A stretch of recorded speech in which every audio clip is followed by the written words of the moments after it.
Halo guys, balik lagi bersama gue Gimas. Apa kabar kalian semua pecinta film action? Pasti kalian suka dengan film satu ini yang berjudul Fubar. Film ini baru dirilis baru-baru ini tahun 2023. Mungkin sebagian dari kalian sudah menontonnya, tapi nggak apa-apa lah ya.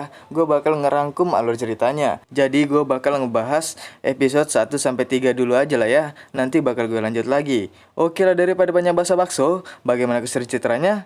Langsung saja ke pembahasan filmnya guys. Tiding ting tiding ting. Jangan lupa like, comment, and subscribe.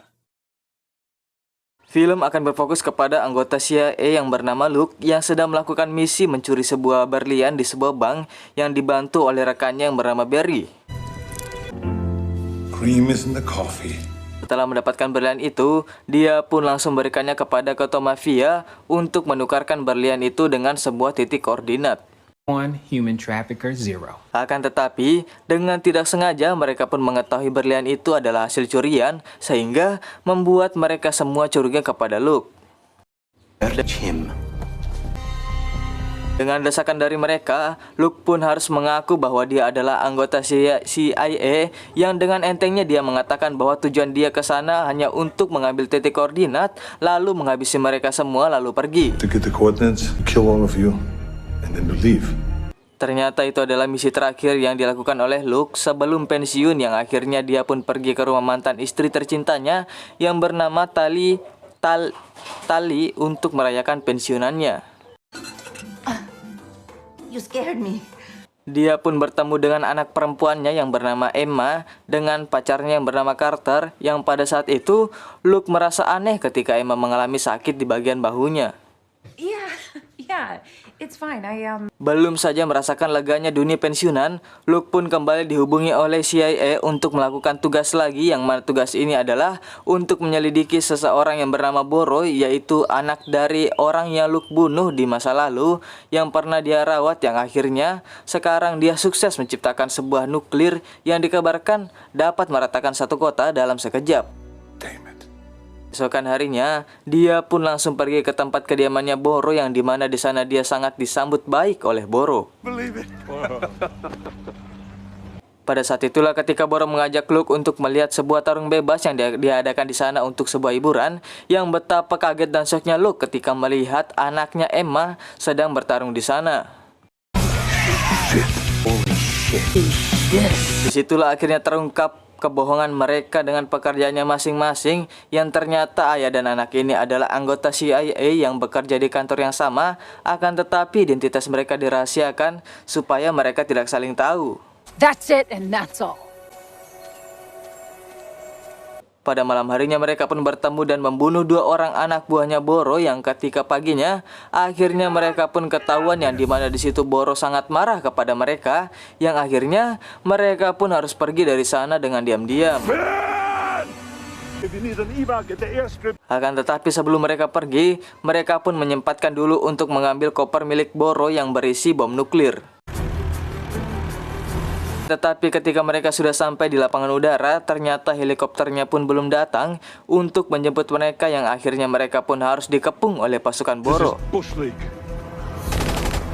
Di saat itulah Luke pun mencoba mengulur-ngulur waktu, yang akhirnya hal itu berhasil dan tepat pada waktunya helikopternya datang untuk menjemput mereka. Goodbye time.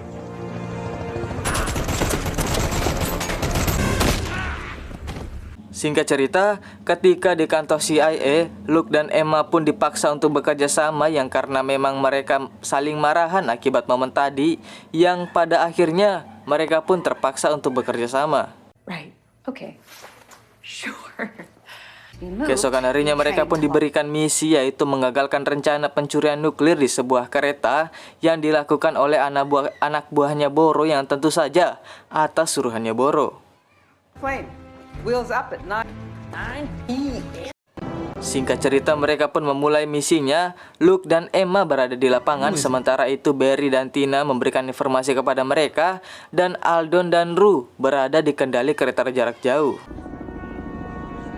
It's a helicopter. Pada saat itu juga anak buah Boro pun melancarkan aksinya dengan memakai helikopter dan sebuah selang untuk menyedot nuklir dari kereta itu, yang akhirnya Luke dan Emma pun berhasil untuk menggagalkan rencana mereka dengan mempercepat laju kereta agar heli itu tidak bisa menyeimbangkan kecepatannya.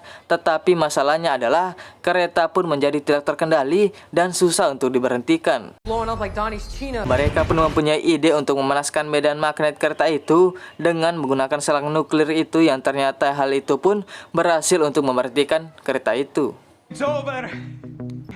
You're not part of this, Borat. Setelah itu mereka pun diberi tugas untuk mencari sebuah dokumen rahasia dari seseorang bernama Nick yang berada di sebuah asrama, yang mana mereka menunjukkan Aldon untuk tugas ini, yaitu dengan menggoda Nika agar dia bisa masuk ke asramanya Nika dan mengambil dokumen itu. Use what little charm to access her dorm. Hal tak terduga pun terjadi, yang mereka kira Nika itu adalah seorang wanita, ternyata dia adalah seorang pria, yang mana Emma pun harus mengambil alih tugas itu. How do you know? Emma pun berhasil menggodanya untuk dibawa ke asramanya, yang ketika sampainya di sana, Barry pun agak kesulitan mencari sinyal di sana karena memang di sana ada sebuah sangkar penangkal sinyal. It's a dash that no signal can even get through. Yang karena mereka adalah anggota CIA, jadi pasti ada aja cara untuk mereka berhasil mencari sinyal di sana. And we have video. Hit room. She collects the data and get. Setelah Emma berhasil membuat Nick tertidur dengan cara dibintang-bintang-bintang, Emma pun segera mencari dokumen itu, yang ketika Emma sudah menemukannya, tiba-tiba... Who do you work for? Ya, bagaimana kelanjutannya ya? Apakah Emma berhasil mendapatkannya? Ya, tunggu episode selanjutnya aja guys ya. Nah, saya Gimas pamit undur diri. Assalamualaikum warahmatullahi wabarakatuh. See you next video guys ya.